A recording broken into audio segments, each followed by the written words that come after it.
This report sets out the findings of the first ever joint investigation conducted by IBAC and the Victorian Ombudsman. We agreed to conduct this together following two referrals, from the Attorney General to IBAC and from the Legislative Council to the Ombudsman, following allegations of branch stacking involving misuse of public funds by certain moderate Labor members of Parliament. We emphasise that allegations of branch stacking on their own are not matters for integrity agencies. Our investigation was into how branch stacking resulted into the alleged misuse of public funds for party political purposes and subversion of parliamentary standards and processes. And I just want to ask you about whether you've had an involvement in branch stacking, Mr. Byrne. I certainly have.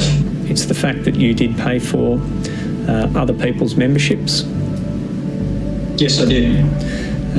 And was there quite a systematic process by which that took place? There was a very well-entrenched system. The evidence, public and private, painted a compelling picture of jobs on the public purse, according to factional loyalty and widespread misuse of public resources for political purposes. Our report illustrates a catalogue of unethical and inappropriate behaviour and concerning practices, and the environment in which such behaviour was able to flourish. They range from the hiring of unqualified people into publicly funded roles, using those roles to support factional work, nepotism, forging signatures, bullying behaviours and attempts to interfere with government grants.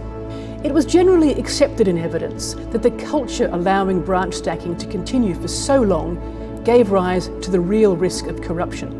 But proof of the broader problem was more anecdotal.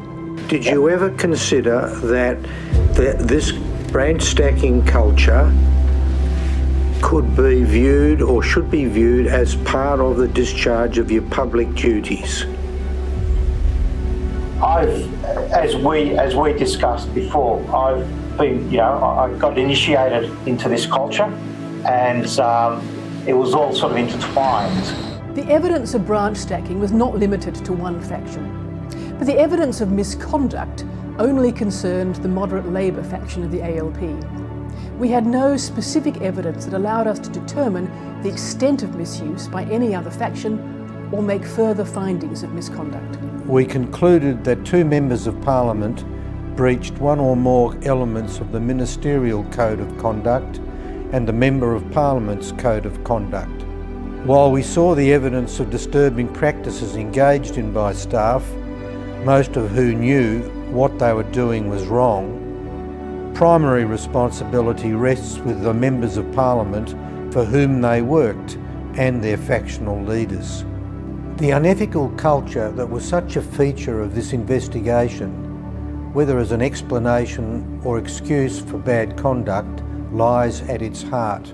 Above all, we criticise a legislative framework that provides few, if any, consequences for abusing public resources and that allows such conduct to continue unchecked. Your point about an ability to value loyalty or political considerations in appointments doesn't avoid the need to not make a decision where you have a conflict of interest. Do you appreciate that, Mr. Somyurek? I do appreciate that, but the current system at the moment, this is from last month, it lists about 10 MPs who've got their wives working in electoral offices. So you agree, it's not just me, it's not just us, is it? This is a wider point you're making as well. We have carefully considered whether the identified misconduct constituted criminal offending which should be referred to the Director of Public Prosecutions. Ultimately, while we consider the conduct to be egregious, the difficulties in proof and the state of the law are such that we cannot recommend prosecution. The investigation did not uncover examples of what we might term traditional or black corruption, in which a public decision maker dishonestly exercises their powers for their own private gain or reward.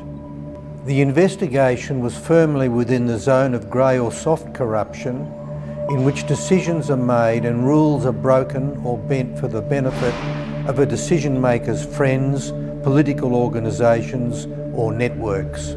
Grey corruption is characterised by questionable behaviour and decision making involving a breach of integrity standards that does not necessarily amount to criminal conduct. However, its effect on public confidence in democracy and its institutions is deeply damaging. It will now be a matter for Parliament's Privileges Committees to decide whether the MPs have wilfully brought discredit upon Parliament. But the case for meaningful reform is now both compelling and urgent. My Red Shirts report highlighted the need for reform in 2018. The response was tepid, and this report highlights how little has changed. This investigation has exposed the continuing weaknesses of the Victorian parliamentary integrity model, especially the absence of an effective framework with which to support and enforce standards. Trust in our politicians is declining and will decline further if real action is not taken. Such action must include the clearest standards reflected unambiguously in codes of conduct, effective controls, and the cultural alignment to support those standards and controls. We propose a new Parliamentary Ethics Committee and an independent Parliamentary Integrity Commissioner. A new framework would include sanctions for breaches of standards and regular audit of Member of Parliament's use of allowances. Such a framework draws on the best parliamentary integrity models elsewhere in Australia and around the world, and would give Victoria the chance to lead the country once again. This is not the first scandal to damage public confidence in our elected representatives. And if the opportunity for reform is not seized and acted upon, it will not be the last. Despite the findings of this report, we believe most members of Parliament, whatever their political affiliation, genuinely seek to advance the public interest. We encourage them to demonstrate this by supporting these reforms.